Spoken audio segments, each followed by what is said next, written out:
ఏమండి నీకు రెండే దారులు ఉన్నాయి. ఏంటి? ఒకటి పక్కింటోళ్ళని వదిలిపెట్టడం, రెండోది 5,000 ఇచ్చి నన్ను వదిలిపెట్టడం. నిజమేనా? 5,000?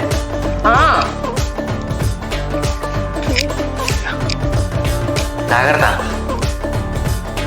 నాకు తెలుసులే, వదిలిపెట్టండి. ఆల్మోస్ట్ అని వదిలిపెట్టేసంటే ఏం వదిలిపెట్టినట్టు?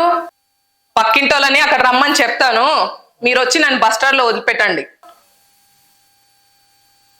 అంటే నువ్వు ఇంతసేపు మాట్లాడుతుంది బస్ స్టాప్ దగ్గర వదిలిపెట్టే దాని గురించా? మరి ఇంతసేపు నువ్వేమనుకుంటున్నావు? ఏం లేదులే, పద. మంచిది, 5,000. ఎవరురా నువ్వు ఇంత టాలెంటెడ్ ఉన్నావు?